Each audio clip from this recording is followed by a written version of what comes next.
Uma regra de ouro para quem quer viver a sua vida diante de Deus de forma plena e exitosa.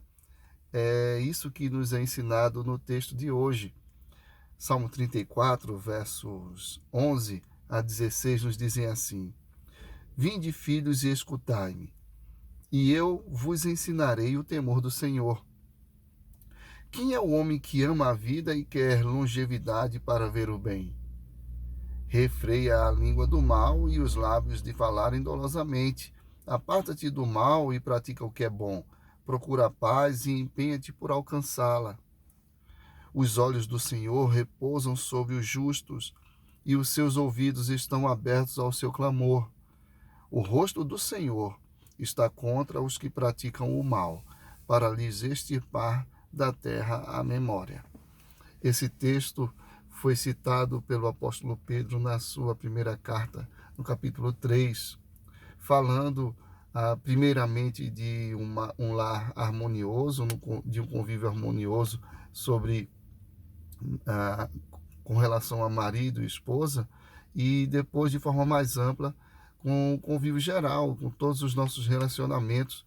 Pedro insiste naquela carta de que nós não devemos pagar o mal com o mal, mas devemos sempre bem dizer, porque nós fomos chamados para isso. E então ele cita exatamente esse texto, essa regra de ouro para a conduta da nossa vida diante de Deus, nos ensinando que, olha, você quer ter uma vida feliz, você quer viver bem, quem é o homem que ama a vida e quer longevidade para ver o bem? Então ele traz aqui dois conselhos simples, objetivos. Cuidado com o que fala e cuidado com o que faz. Que na nossa fala haja apenas verdade e também motivações corretas. Ele nos diz que nós devemos refrear a língua e guardar o nosso lábio de falar dolosamente. A ideia aqui é de não usarmos de falsidade no que falamos e nem de precipitação. Às vezes nós não estamos deliberadamente ou intencionalmente difamando alguém ou mentindo, mas às vezes estamos emitindo um juízo precipitado, às vezes estamos nos apressando em falar algo e pode ser que aquilo que nós estamos falando traga só prejuízos e poderia ser algo evitado. E também a segunda parte dessa regra de ouro para uma conduta de quem teme a Deus é evitar de fazer o mal. Aparte-te do mal e pratica o que é bom. Procura a paz e empenha-te por alcançá-la.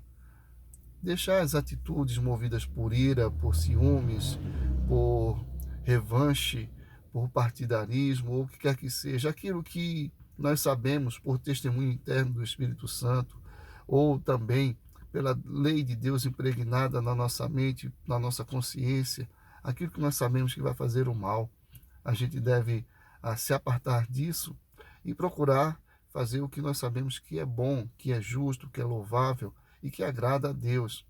Não é difícil discernir essas coisas. Nós temos um senso de justiça muito apurado. O problema é que às vezes fazemos mau uso dele. Mas geralmente é fácil entendermos se aquilo que nós estamos fazendo é algo agradável a Deus ou é algo que é agradável a motivações enganosas do nosso coração. E então ele nos diz, os olhos do Senhor. Por que nós devemos nos preocupar e nos dedicar a uma conduta assim? Porque os olhos do Senhor repousam sobre os justos e os seus ouvidos estão abertos ao seu clamor. Pela confiança que nós temos que Deus está abençoando a nossa vida, que vale a pena viver de acordo com a sua vontade, que Ele, inclusive, nos recompensa por isso, abençoa-nos, ouve o nosso clamor, está conosco, está do nosso lado. Por outro lado, uma vida que desconsidera esses conselhos não pode contar com esse favor especial do Senhor. O rosto do Senhor está contra os que praticam o mal, para lhes extirpar da terra a memória. São palavras bem diretas, objetivas e até duras. O que Deus quer para nós é uma vida plena. A vontade de Deus é que nós sejamos felizes, vivendo um caminho que conduza à felicidade. Que nós deixemos de satisfazer a nossa motivação, muitas vezes equivocada, e hajamos como Deus espera que nós agimos, praticando o bem e falando o bem, tendo coerência entre o que falamos e como agimos, e norteando o que falamos e as nossas ações a partir da vontade de Deus. É uma regra simples, é uma regra boa, mas é uma regra desafiadora. Que nesse dia, esse conselho do Senhor norteie a nossa experiência com as pessoas e conosco mesmos. Que nós possamos, de fato, considerar que o temor do Senhor consiste em viver de uma forma que lhe agrada, que agrada a Deus, e que isso norteie o que falamos e o que fazemos. Vamos orar? Senhor, muito obrigado pela tua palavra nesta manhã. Obrigado por nos orientar a como nos portarmos no dia a dia, na forma como lidamos com as pessoas, como falamos com as pessoas, como agimos e reagimos diante das situações e das pessoas com quem nós convivemos.